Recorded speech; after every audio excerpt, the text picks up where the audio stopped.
Hola, ¿qué tal? ¿Cómo estás? Buenos días. Hoy, lunes 12 del día, aquí ahora con Tony Rueda. Y bueno, te recibimos con mucho cariño, con mucho amor, con una gran maestra. Y acuérdate que te he dicho que todo este año, en esta temporada, es honrar a los maestros, a mis maestros, que hoy bien, pues somos amigas, ¿verdad? Colegas, andamos en el chat. eh, La verdad que cuando esto se convierte en una gran familia entre tus maestros y tú, creo que se disfruta más la presencia de ellos, la valoras más, la disfrutas más, la gozas, pero sobre todo la pones como en primera instancia. Así que este día y de aquí en adelante, 3 programas vamos a tener a Lilian. Su nombre es Liliana Gerardo Rodríguez, pero todo el mundo la conocemos como Lili. ¿Y por qué así? Porque bueno, es de cariño, porque es desemboca la parte de la ternura, la amabilidad, el acompañamiento, siempre está ahí sosteniéndote. Bueno, así es ella, su esencia es muy amorosa. Y te voy a decir rápidamente cuál es ahora sí su currículum, porque es muy amplio.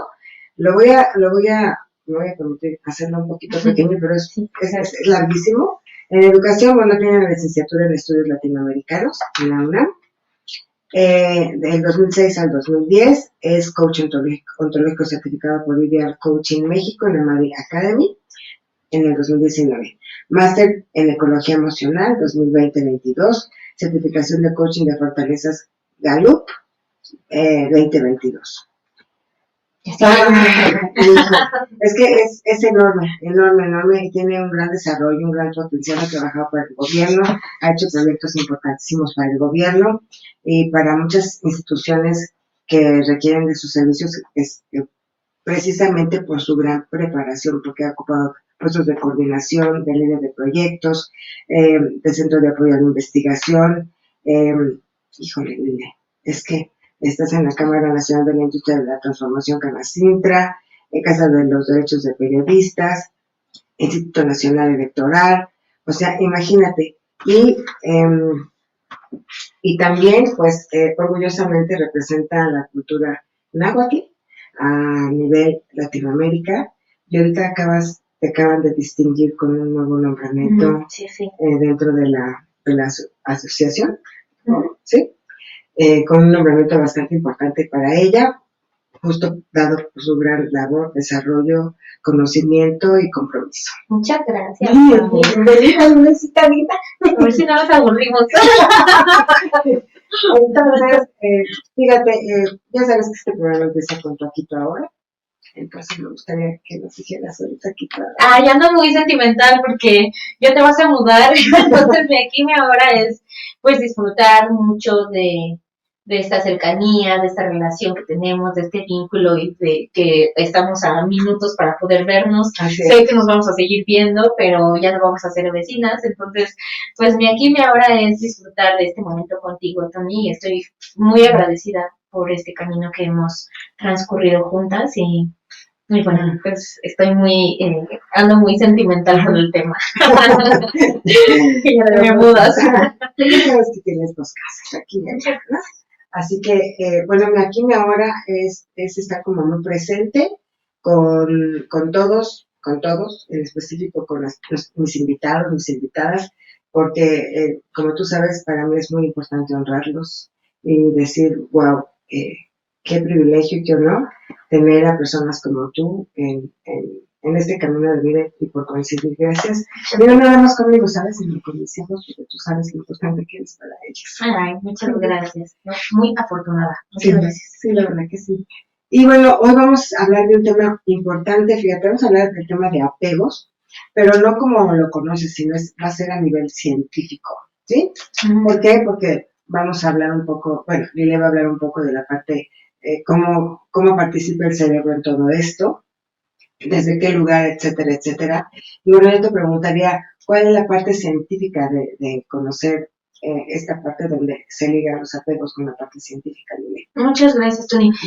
Quiero primero hacer la distinción porque hace poquito tú tuviste un trabajo también de apegos, sí, ¿no? Con esta comunidad que lideras, Sí. y me parece un trabajo muy importante, pero creo que también es una forma de trabajar con personas que ya tienen una base y que ya lo pueden trabajar en un nivel distinto, en comunidad ya muy abierto, Claro. pero me parece importante tocar el tema porque yo he visto un montón de memes ahora, está muy de moda hablar del apego ansioso, del apego evitativo, del desorganizado, y también he visto mucha desinformación. Sí, también. Entonces creo que es muy importante hablarlo como de dónde sale, cuál es la base o por qué, ¿no? Por qué todos tenemos un estilo de apego, que así se le llaman los estilos de apego. Así es. Entonces, bueno, el principio, ¿no? Como la idea base es que nosotros somos seres que crecemos y que nos desarrollamos en sociedad, en comunidad, en grupo, Sí. en grupo. Entonces, con ese principio, ¿no? Queremos decir que hay una forma de apego sano, que debe de existir ese apego sano. Claro. Entonces, ¿por qué? Porque somos seres que necesitamos vincularnos emocionalmente, afectivamente, crear estos lazos de solidaridad, de responsabilidad afectiva, de asociaciones, ¿no? Entonces, todo lo que hacemos como humanos en coordinación con otros necesita un apego. Sí. Y la palabra apego muy frecuentemente está asociada a algo negativo. Sí. ¿no? Entonces, no necesariamente. Porque incluso espiritualmente, ¿no? En el mundo de la meditación, etcétera, es la eliminación de los apegos, desapegarte de todo. Pero todo eso es un camino muy largo. Porque primero, como seres humanos, y desde nuestro principio biológico, sí necesitamos tener un apego. Pero ese apego puede ser un apego sano. Es a lo que llamamos apego seguro. Entonces, partiendo de la idea de que como seres humanos y biológicamente sí necesitamos estar en un apego, y con la posibilidad de que ese sea un apego sano, digamos, ese es el ideal, pero no siempre ocurre así. ¿no? Entonces, ¿qué pasa? Que se dice que todos los seres humanos, bueno, uno de los principios científicos o lo que se ha estudiado en el cerebro, es que el cerebro se termina de desarrollar hasta varios años después de que nacimos. Sí. ¿no? 7, 8 años, ¿no? Digamos, ese primer septenio es la primera gran completud que tiene el cerebro después de que nacimos. Y estudios muy recientes también muestran que la corteza prefrontal tiene un nuevo desarrollo después de los 28 años. Sí. Entonces, digamos que el último tramo se termina de desarrollar entre los 28 y los 34 años. Wow. Entonces, es una madurez que alcanza el cerebro cuando somos adultos. Idealmente, ¿no? No se desarrolla igual en todos los casos. Hay múltiples factores, pero uno de esos factores definitivamente son los hábitos emocionales que la persona desarrolla. Entonces, digamos, eso es uno de lo que hay que tener en cuenta.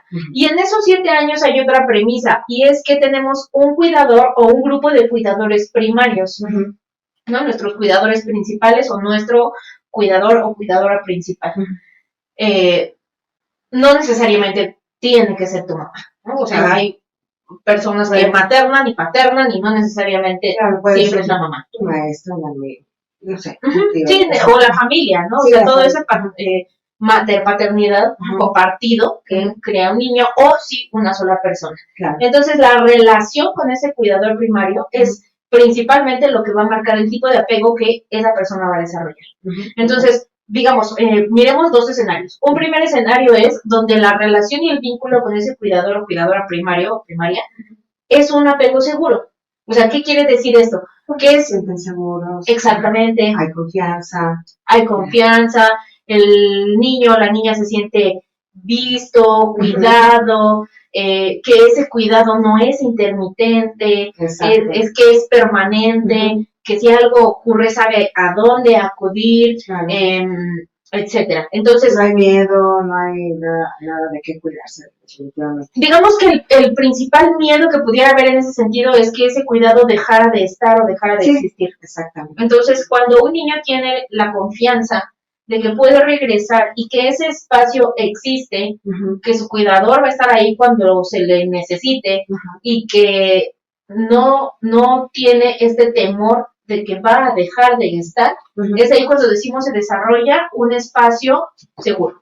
tú estabas hablando acerca de este apego seguro, ¿no? A donde te lleva justo a estar en paz, a estar como en confianza, porque te sientes protegido, porque te sientes cuidado, porque te sientes en una zona en donde no tienes que preocuparte por nada. Exactamente, incluso más que una zona, Tony, fíjate que, o sea, de niños, creemos que lo que nosotros conocemos es el mundo. Sí. Entonces, la interpretación que tenemos del mundo, como se va formando nuestra visión del mundo, es a partir de los referentes con los que contamos. Claro. Entonces, si existimos en un espacio que es confiable, en donde nos sentimos cuidados, protegidos, permanentemente protegidos, o que esas interrupciones de cuidado o de afecto se pueden restablecer.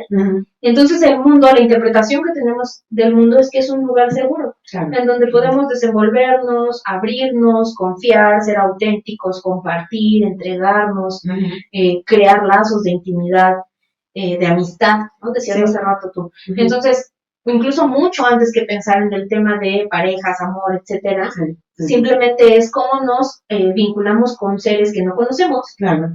Y cómo estamos dispuestos y abiertos a crear una relación con las personas que van apareciendo en el mundo, ¿no? Entonces, creo que ese es un escenario ideal, ¿no? O a donde muy probablemente quisiéramos que todos los niños se desarrollaran, ¿no? O donde hubiésemos querido crecer para confiar en la vida. Exacto, porque justo por ello viene este tipo de, como de inseguridad del niño, entonces que vaya a terapia, ¿no? Fíjate que desde qué punto los papás también se desvinculan de esa parte del compromiso de no saber perfectamente qué está pasando con su hijo, ¿no? Cuando hay mucha comunicación entre papás e hijos y hay un espacio seguro también hay muchos silencios, ¿no? Porque tú piensas que todo está bien, y te lo digo como mamá, porque sí suele pasar, ¿no? Y tú dices, es que conozco perfectamente a mi hijo y sé que no está apegado a nada, pero oh, sorpresa, de repente te digan, aunque haya un espacio seguro, algo sucede en el entorno externo, que ese espacio de seguro es aquí, pero afuera ya no, ¿no? Entonces suceden cosas bastante fuertes. Claro, y eso creo que tiene mucho que ver con la confianza construida, ¿no? En esos primeros momentos. Sí. Porque cuando algo no checa, algo de afuera no checa con la idea que tenemos del mundo, acudimos a nuestro espacio seguro para poder, no sé, conversar de eso, preguntar qué es, compartir cómo nos sentimos ante eso. No, porque fíjate que me parece muy, muy bueno este punto que mencionas, porque no significa, el apego seguro no significa que vivimos en una burbuja perfecta. Claro. Y que por eso el mundo va a ser perfecto. No. Significa que justo porque crecimos en un espacio seguro, contamos con las herramientas emocionales para poder gestionar lo que ocurra afuera, sin perder la confianza y sin perder algo que es muy complejo de desarrollar, que es la autenticidad y la vulnerabilidad. Que a eso vamos a regresar en los siguientes programas. Así es. ¿No? Pero una de las habilidades más importantes a desarrollar emocionalmente es la capacidad de la vulnerabilidad, que se puede equilibrar con una gestión emocional adecuada. Y una gestión emocional adecuada no es estar felices siempre. No. Es dejar ser las emociones y utilizarlas como herramientas de lo que sea con lo que yo me estoy enfrentando, así sea el enojo, la tristeza, no juzgo mal ninguna de mis emociones, soy capaz de vivirlas y soy capaz de usarlas como herramientas. Entonces, eso no se desarrolla en un entorno donde yo me siento amenazado.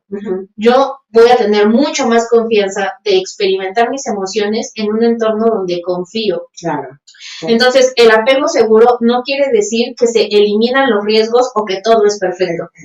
Quiere decir que hay una disponibilidad para la conexión y la vinculación con otros seres humanos, o bien la reconexión con los seres humanos. Cuando los flujos de afecto se han interrumpido porque cosas pasan, ¿no? Problemas suceden, conflictos existen, pero estoy en confianza de poder recrear esos vínculos. Entonces, el apego seguro nos lleva a eso. Exacto. Y fíjate, yo voy a tocar simplemente un punto que hablas de vulnerabilidad, a lo mejor es para tocarlo después, pero para que no se nos olvide, es justo aquellas personas que se ven vulnerables porque no hay esta parte de no aceptación, porque tienen alguna discapacidad, porque su físico es muy delgadito, muy gordito, o porque tiene preferencias, o porque, ¿sabes? Todo eso también tiene que ver mucho con esta parte del apego. O el apego inseguro. Inseguro, este tipo, en qué tipo de apego va a caer eso, pero eso hablamos en el siguiente programa, pero para que no se nos olvide tocarlo, porque es bien importante. Claro que sí. Y bueno, vamos a hablar después de eso, vamos a profundizar, pero sí es algo muy importante, porque de hecho nadie juzga, o ningún niño nace juzgando, ¿no? Tenemos un montón de información de cómo los niños pues no nacen con un dispositivo clasista, racista, no machista o lo que sea. Eso se aprende. Claro. Se aprende. Y se aprende también viviéndolo, claro, sintiendo el rechazo, la no aprobación, etcétera. Entonces, después hablamos de eso. Pero sí tienes mucha razón. Entonces, decíamos, ¿no? Hace unos minutos, pensemos en dos escenarios. El primero es un entorno seguro, confiable, con cuidadores,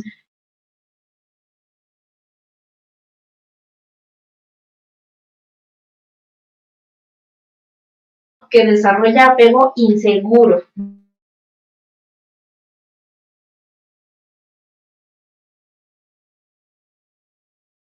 O a la tristeza, o al enojo, o al dolor, ¿no? De lo que sea que esté ocurriendo en ese entorno. Entonces, en ese apego inseguro encontramos tres formas más de apego. O sea, ya hablamos uno del seguro y en ese escenario. En el otro es apego inseguro y encontramos tres.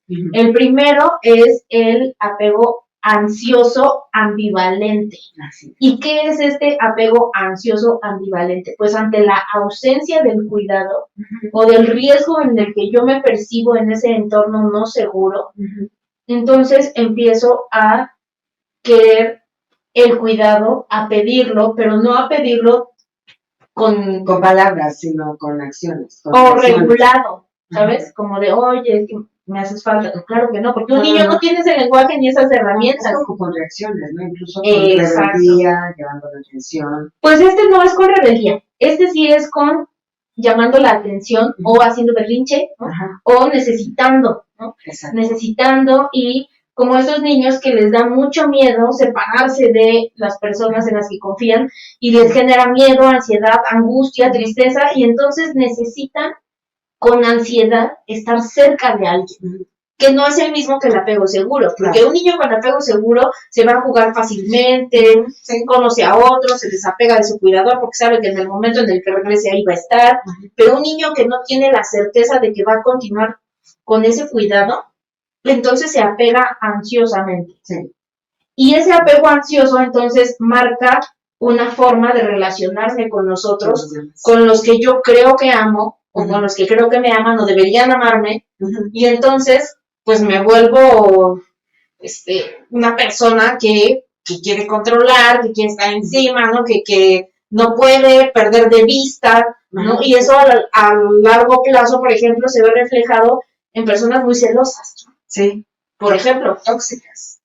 Sí, ¿no? Aunque creo que tóxico abarca todo o todas las consecuencias de todos estos apegos, ¿no? Pero justo, son las personas que necesitan, ¿no? Permanentemente estar en ese contacto desde la ansiedad. Sí, y de la necesidad. De la necesidad y por lo tanto de la codependencia. Y entonces ese apego, o el no saber qué está haciendo la persona, o interpretar que ya no me quieren, o constantemente. Sus propias historias, ¿no? Así es. Entonces, no sé si me quieren, o no me siento suficiente para que me quieran, o se empieza a cubrir ese momento de interrupción de cuidado, de afecto, de amor, de protección, convirtiéndose en ansiedad. Sí. Perdón, quedarían 10 minutos por lo tiempo de... Ok. 3, 2.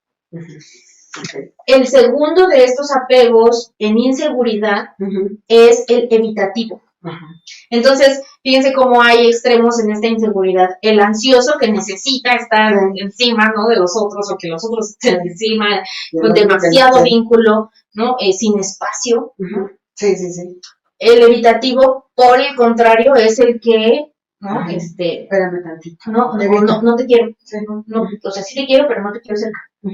Entonces, evito el contacto, evito el vínculo, evito intimidad, porque no hay confianza. Claro. Y no hay confianza no porque la relación en sí misma esté mal, ¿no? Porque no. es parte de la experiencia que han vivido con exactamente del apego en su persona, ¿no? Así es. Entonces no me siento capaz, bueno, ni siquiera lo veo, ¿no? Simplemente no confío. Claro. No confío y tengo una interpretación de que el corte de ese flujo de afecto o la ausencia me va a causar mucho daño. Sí. Entonces, para que después no me cause daño, entonces como anticiparme a que yo ya sé que va a salir mal, mejor no.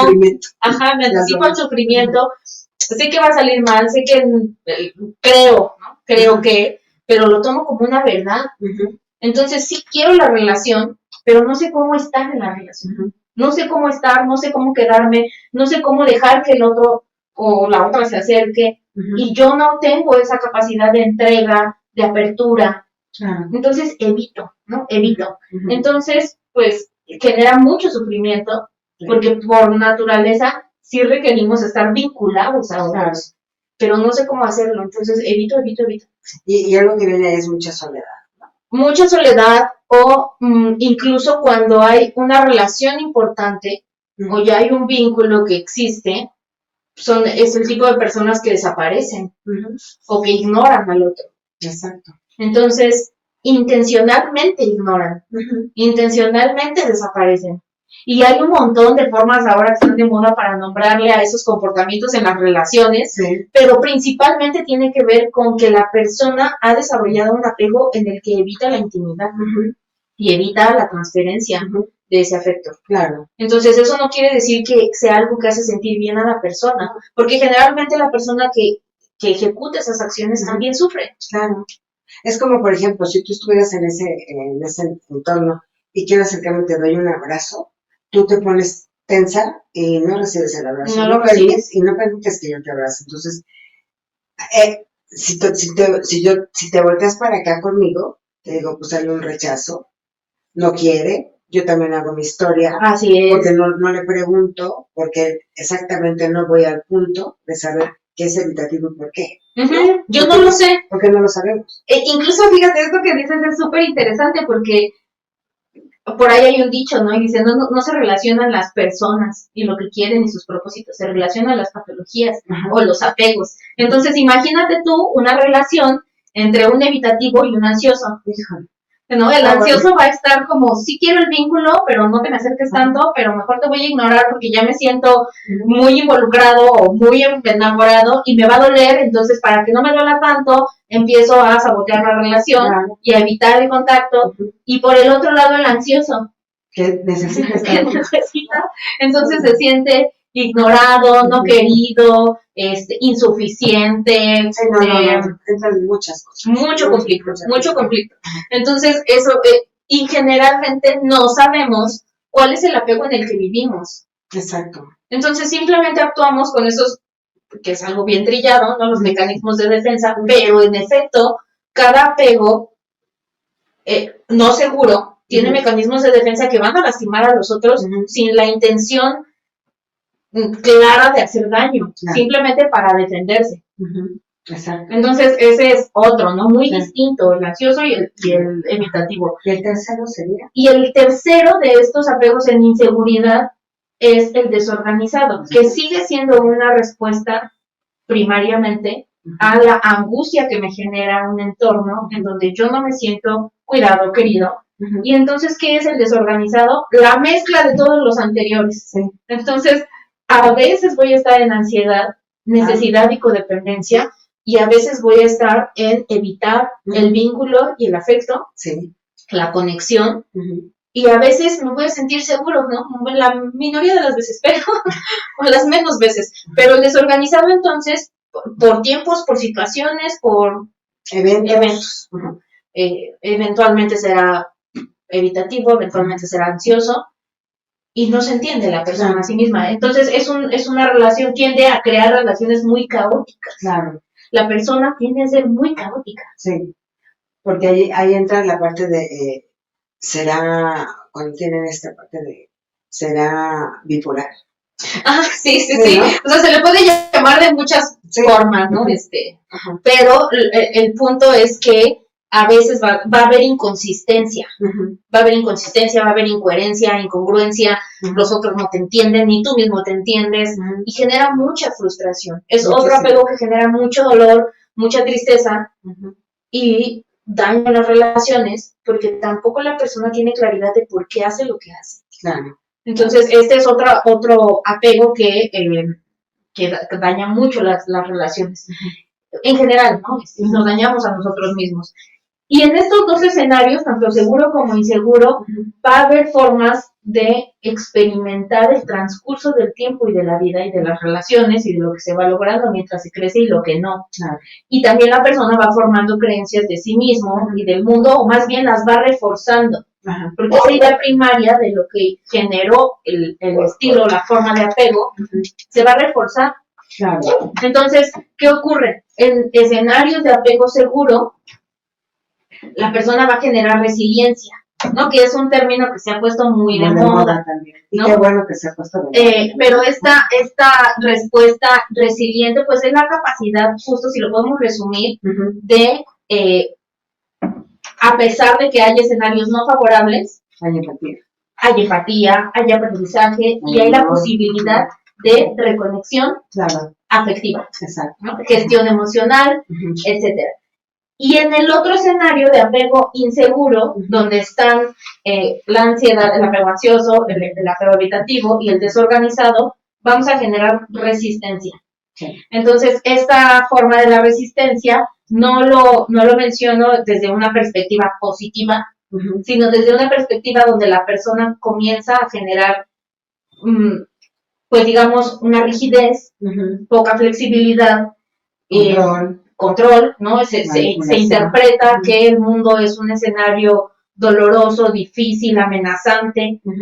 A veces lo es, ¿no? Pero la persona interpreta que eso es permanentemente y por lo tanto tiene que haber mucho dolor, mucho esfuerzo, mucho control, celos, anticiparse, ¿no? Todo el tiempo es una lucha. Todo el tiempo es una lucha. Y llegan al término de la codependencia. Codependencia, y hay cosas peores además, ¿no? En estos apegos inseguros y en un mundo donde todo es una lucha y una batalla, y necesitas ser resistente y a veces te rompes y porque no puedes seguir siendo igual de resistente, se tiende a la depresión. Y ya en términos muy, muy negativos, ¿no? Pues al suicidio, por ejemplo, ¿no? Sí, está muy fuerte, ¿sabes? Es muy fuerte. Y otra de las cosas que entre las familias puede ser un punto a que lo comentemos es que los propios papás, entre los hijos, los hacen que sean competitivos, no queriendo, ¿no? Se va mucho con uno, ¿no? Es que él es el inteligente, él es el que habla, él es el que estudia, y tus talentos son otros, ¿no? Ahí ya lo hace como, lo disminuye, lo desvirtualiza, pero viene la parte, los dos son tan inteligentes que se vuelven competitivos. Y eso también es una guerra campal. Claro. Entre familias y entre hermanos. Y además... Sí existe ese tipo de familias. De familias. Y fíjate que eso es algo que muchas personas pueden interpretar como positivo, que lo hacen para estimularlos, ¿no? Etcétera. Pero eso justo genera que el mundo, ¿no? La vida se interprete como un escenario amenazante. En donde yo necesito estar en permanente competencia, en permanente lucha, y entonces difícilmente voy a desarrollar empatía, amistad, confianza, ¿no? Y me voy a sentir juzgado permanentemente. Entonces, pues sí, digamos a grandes rasgos, esos son las cuatro formas de apego que se desarrollan en entornos de seguridad y de confianza, o de inseguridad, que es confianza, miedo y angustia. Oye, yo tengo uno y lo he reconocido y lo he trabajado mucho, el apego a ser perfecta. Fíjate que eso es algo muy importante. Porque me juzgo, porque me critico, porque digo, me he vuelto más flexible, pero sí de repente llega a mí muy fuerte. Entonces no soy flexible, intolerante conmigo, obviamente, y la gente dice, es que eres muy o sea, eres demasiado controladora, obviamente, por este apego a la perfección, ¿no? Que lo traigo desde pequeña, pero sé que hoy ha sido muy dañino. Pues fíjate que eso nos abre la pauta del siguiente tema que vamos a tocar en el siguiente programa, porque así como hay estos 4, básicamente, en muy a grandes rasgos, las 4 formas de apego, hay otras, algo muy importante que conocemos como los mandatos. Y la perfección es uno de los mandatos. Así es. Que se derivan de una de las formas de apego. Entonces, eso lo vamos a tocar en el siguiente programa. Es. Entonces, bueno, te esperamos el siguiente programa, porque lo que viene va mucho más allá y mucho mejor para que tengas atención en todo esto que estamos platicando. Así que, Linda, muchas gracias por estar. Gracias. Nos vemos el próximo lunes, una edición más con Lili. Que tengas muy buena semana y nos vemos pronto. Bye.